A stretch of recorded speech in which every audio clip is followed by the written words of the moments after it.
first presentation and Q&A with one of our partners. I put on LinkedIn that we have an international tri-continent conference going on. I forget that Australia isn't in Asia.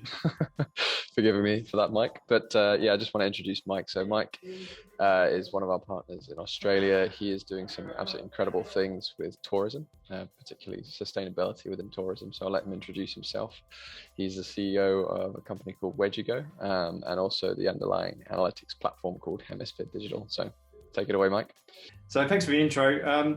I've got a couple of slides here, and as Ben mentioned, we're specifically looking at the tourism and travel industries, and find it very exciting to come together with a group of individuals that share what I believe are global thought leadership around how data portability and the world is moving towards a decentralized model. We saw this happening a while ago, and we're fully on board. So I'd like to share with you a couple of slides and a vision about how we see the future and what we're doing specifically here in Australia in the travel sector. So bear with me a minute, I'm just going to upload my slides. Okay. So about 5 years ago, I decided to set up a company that was called Wedgigo.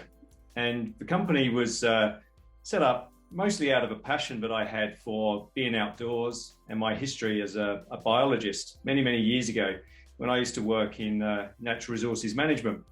And one of the challenges that I had, and I believe a lot of people have right now, is accessing data. Specifically when we're talking about sustainability and we're talking about the future world which we're going to operate in, data is going to be a more and more critical part of that industry going forward. But as we all know, the data industry is being heavily disrupted, and it's moving much more towards a consent-based model. So about 5 years ago, I set up a company with this intention, was that we could create a consumer application called Wedgigo, which was specifically designed to provide advanced tracking and safety features for people wanting to travel outdoors, but at the same time could be used to personalize offers and personalize adventure experiences. We found that there was a growing need for governments and agencies to access data, specifically of what people were doing in adventure areas, particularly in the areas of sustainability and natural resources management. And the lack of data was a challenge for them.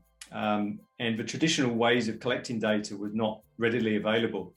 And similarly, the private sector, we felt, could benefit from accessing data, to target more specialized offers and services, but also to build relationships with consumers who are interested in maybe purchasing their brands and their services. But at the time we created this platform and this company, it wasn't really a mature enough data market. And so we set ourselves upon a task of developing a technology and a data analytics platform to address what we believed was a growing need for the travel industry. As we all know, there's a consent and an ethical aspect of data, and at the time we felt that we could use our smarts and our tools and technologies to become the thought leader in the world of how data could be used for more sustainable tourism best practices.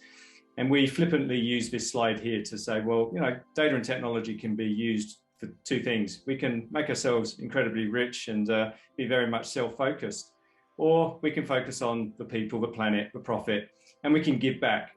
And we believe, and why we're excited about this opportunity, is that the people in the room here share these common beliefs and these values. And we believe that there is a more sustainable future ahead of us for travel and tourism if we adopt these principles around fair and ethical use of data with us and individuals and the planet at the heart of what we do. Before I get on to more specific details about what we're doing with Dataswift, I thought it'd be useful to share with you our video, which brings this all to life. Nature. Everyone needs a dose of it from time to time. As more and more of us spend time outdoors, there'll be a growing impact on our environment and fragile ecosystems. We need to maintain a sustainable balance between us and the outdoors.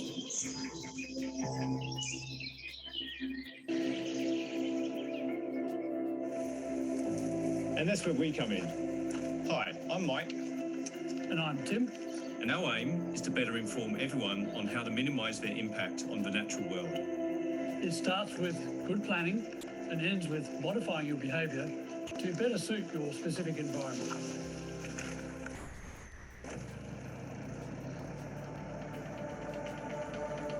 "25 years ago, I worked in a remote community in Brazil, running a project building sustainability and management through education and scientific study. It was here that I realised that environmental preservation was not the sole responsibility of the scientific community. It requires involvement from communities impacted by policies that directly affected their quality of life in natural areas. Nature's therapeutic power should be available to us all, but as more of us head outdoors, we need to be more careful about how we go about doing it. The answer is to be better informed. Together, we wanted to build a platform that would revolutionise management of data for use in natural resource management, community sentiment monitoring, and impact minimisation. And to do this, We created Where'd You Go? Where'd You Go is an adventure platform for planning, sharing and receiving hyperlocal adventure recommendations. It's a complete trip management system. Think maps, itinerary management, topography, location tracking, off-grid navigation and safety for the adventuring community. Where'd You Go allows users to access all of this at the click of a button. Our vision is to contribute to a more sustainable future. How are we going to get there, Tim? by making data and technology available to government, the private sector, small business, and the adventure community in a cost-effective and affordable way. At the heart of Where'd You Go is sustainability, health, longevity, and continued enjoyment of our wild places. It's our mission to support sustainable tourism and outdoor recreation ventures to preserve our natural areas. We're paving the path towards a more sustainable tourism future for our planet.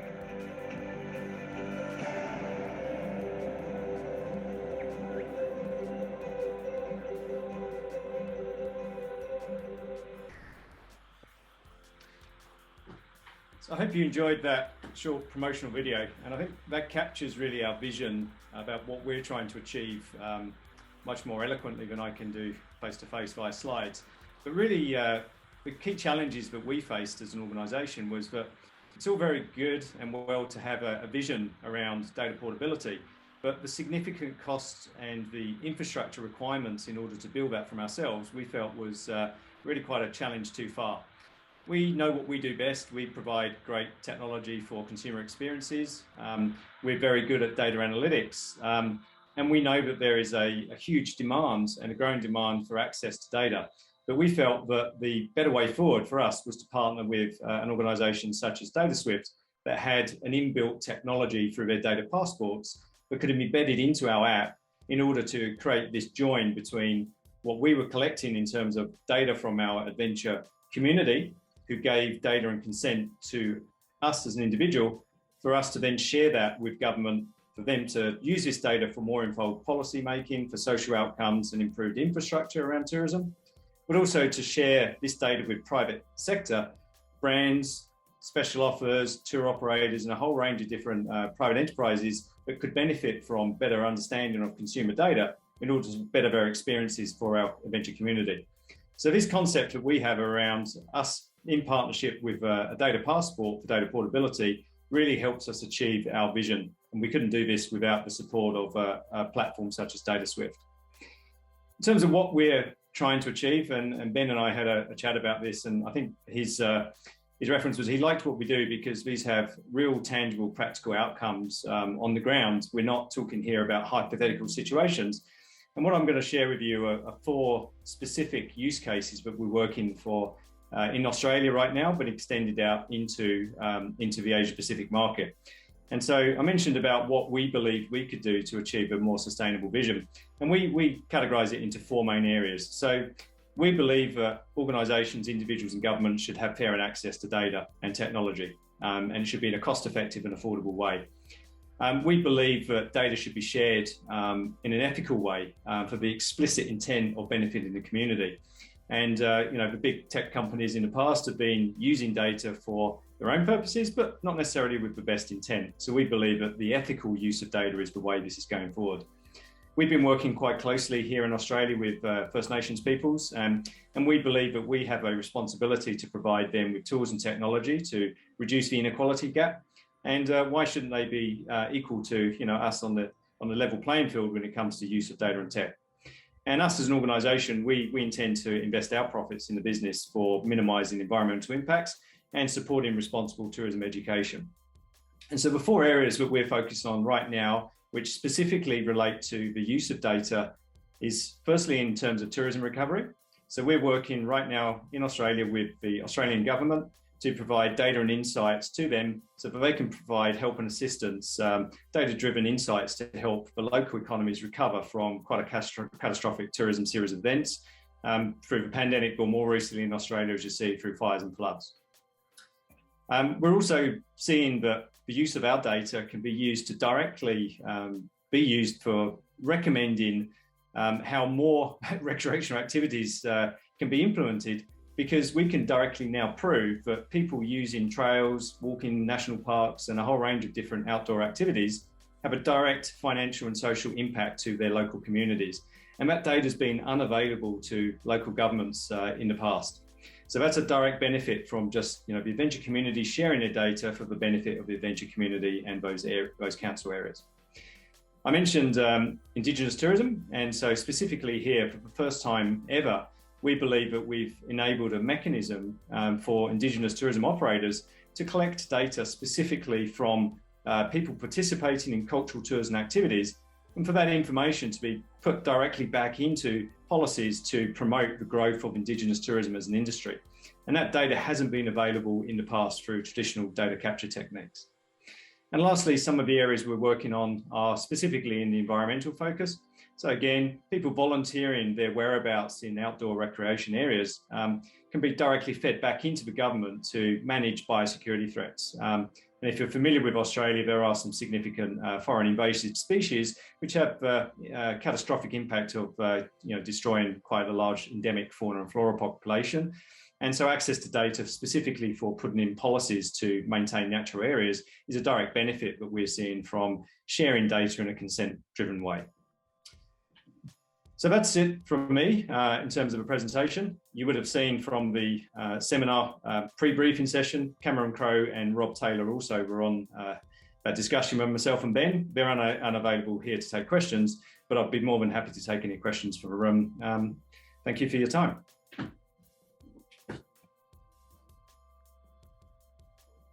Thanks, Mike. That's awesome. And as I said, do you mind just hitting my video, Teresa? I haven't got control of that. Yeah, the way your technology actually has physical impact is just phenomenal. So we'll just wait for a few of those cues to come in. I think one of mine that I didn't ask on the fireside chat actually is just going into a bit more detail about how you're partnering commercially on the ground, sort of with the private sector ecosystem. You went into how sort of the trifecta of government and commercial businesses and yourselves are touching, but if folks are wanting to actually get involved with what you are doing through the app, how does that look for different parties, and who would you be interested in dealing with? Yeah, so in the instance of tour operators, what we find is that when people are searching for tours and activities, the technology available to small tourism operators is quite a barrier to entry. And so if they wanted to create really cool interactive itineraries and featured tours, can you imagine the cost for that to set up from zero? So what we do with tour operators is we provide them with a technology platform so they can embed rich customer experiences on their web at a very, very low cost. In fact, there is no cost. It's really the data that they receive, information about what people are searching for, what are the primary areas of interest. That data is very valuable because governments really want information around what people are looking for when they're visiting Australia. So that is literally just a fair data exchange from embedding something on a website, collecting information. At the other end of the spectrum, there's gear manufacturers, insurance providers, outdoor industry is quite large. And so they want a direct channel to speak to interested participants. And data captured around people's behaviours in tourism and adventure activities is rich information that helps brands and advertisers, provide personalised offers and membership services which wouldn't be available to them without that source of data. That makes perfect sense. I love how it segues with the centralized world. I mean, in the behind the scenes environment, it's all safe and cheerful. Obviously, it's getting handed back to the individual, as you've said, and allows data to be moved a lot more lucidly. But actually, the interaction with business as it is today continues as normal, which is really exciting. So we have a question here. How does decentralization actually make a difference to trip planning and tourism? That's actually a very good question. So in terms of, I mean, maybe it doesn't make a difference. Maybe that's the beauty of it. It just naturally spins straight into the current environment. But yeah, shoot away. Yeah, I think if you, in the context of safety, which is where this idea and concept came from, if you travel to New South Wales in Australia, you fill in a New South Wales form, which tells you where you're going.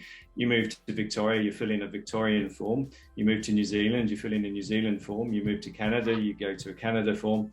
There's no centralized way to share information. And from a safety perspective, that's actually relying on individuals to take the time and effort to find out the local information, download it, go to the App Store. And, a lot of times people don't do that. So by having a centralized single entry point, which is shared across many apps or many services, saves consumers time and money.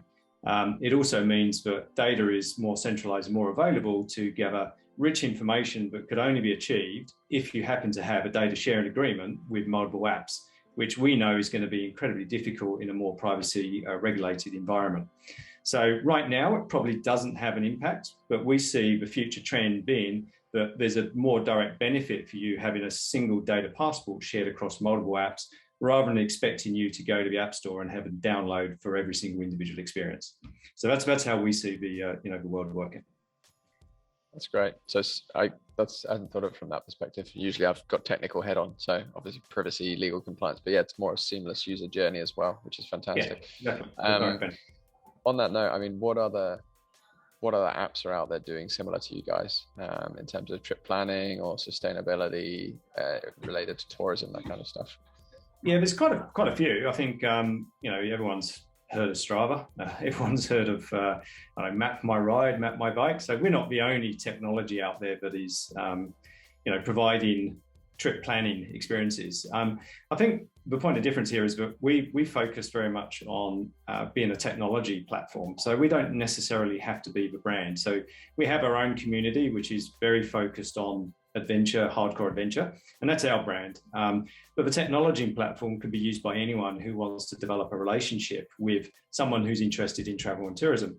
And so that could be, destination marketers, that could be gear manufacturers, or that could be tour operators.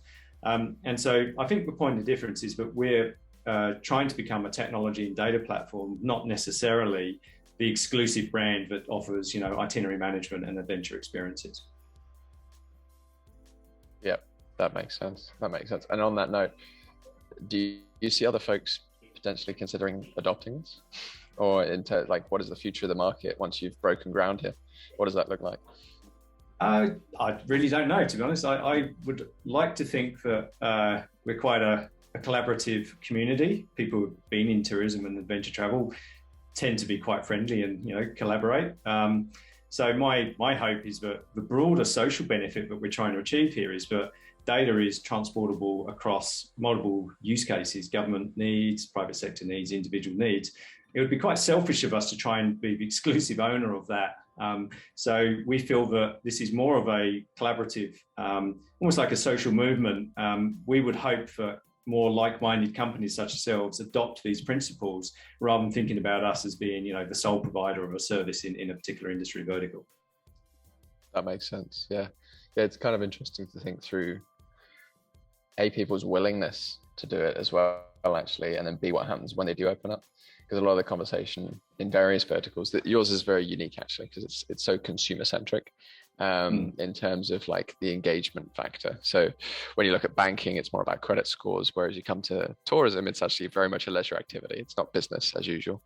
So I'm assuming the willingness for folks to, like companies themselves, like Strava, to share their data might be higher. I don't know if you've had interactions with those guys or even partnership conversations. They're quite big in Australia. My uncle lives in Sydney. He has a good ride every once in a while. But Right. who are the main operators at the moment?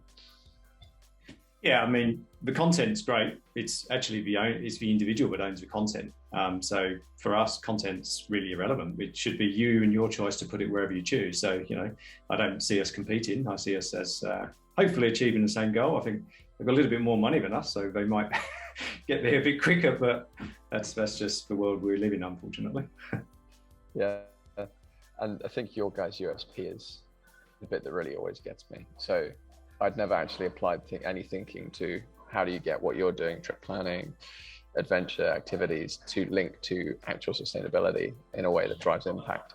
And so you guys often mention biosecurity quite frequently. Do you think, I mean, it's probably maybe a straightforward answer, but how does the decentralization of data begin to help drive forward or catalyze that growth curve of biosecurity, like from maybe what might be a flat line, let's say today, to something where actually in the future we have a really clear picture of where we need to go and what we need to do as a population to produce biosecurity?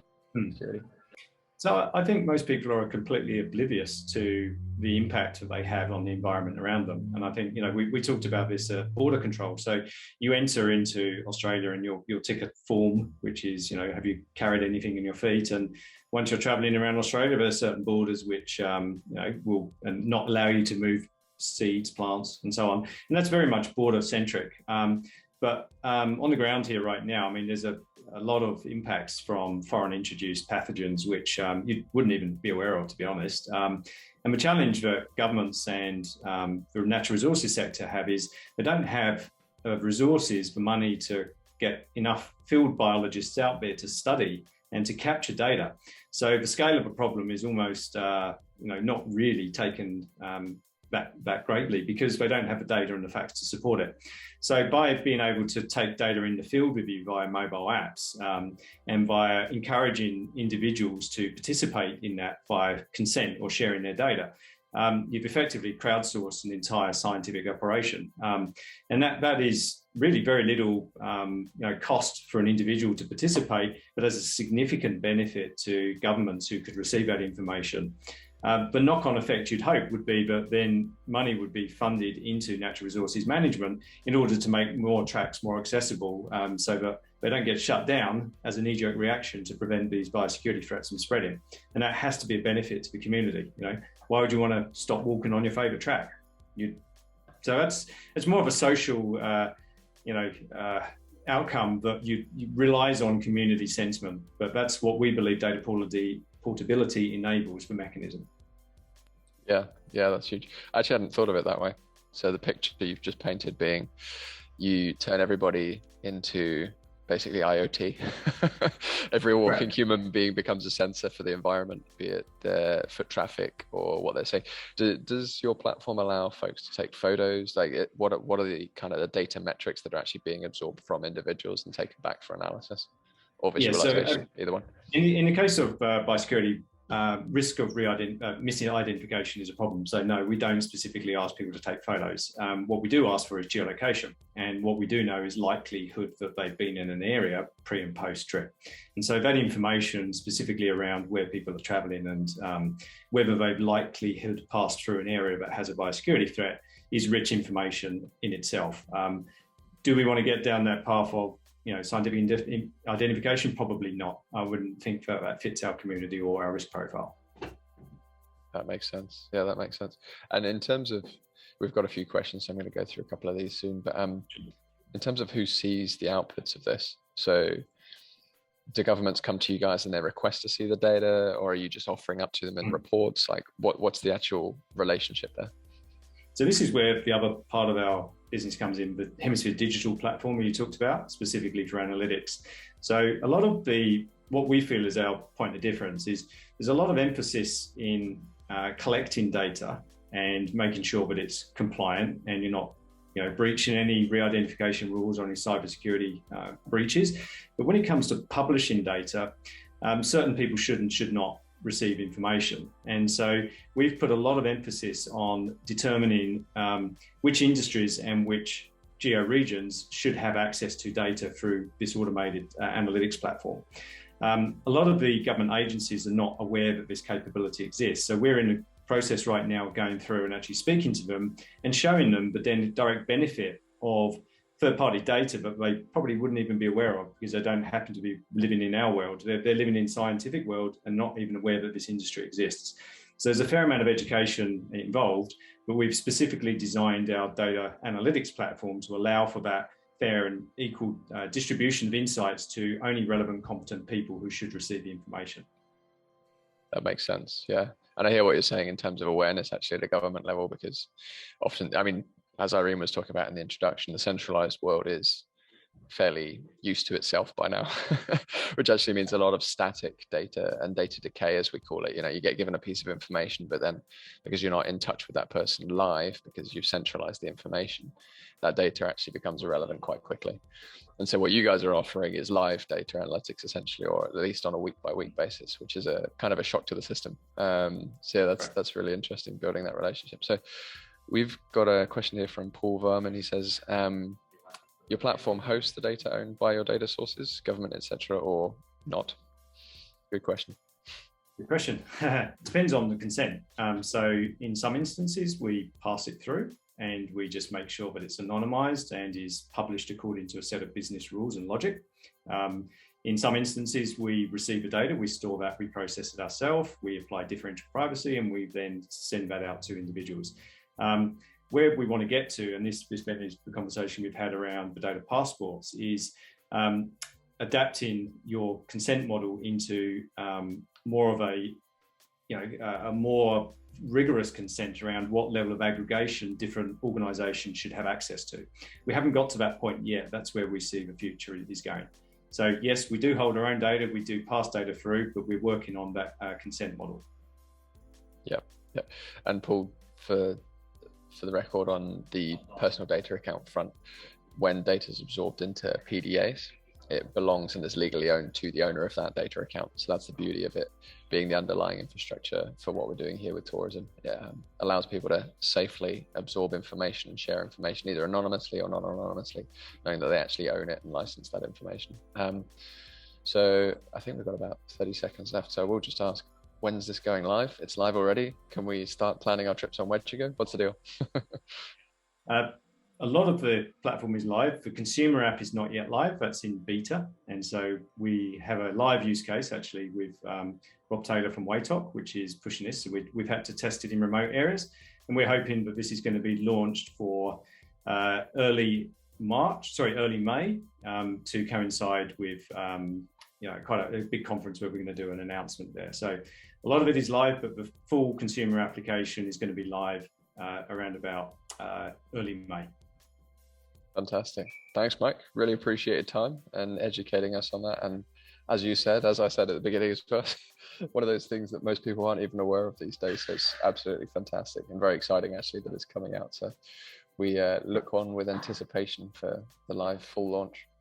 Right. So moving Thanks over to very much. Ivan. Yeah, good to see you, Mike. We'll chat later.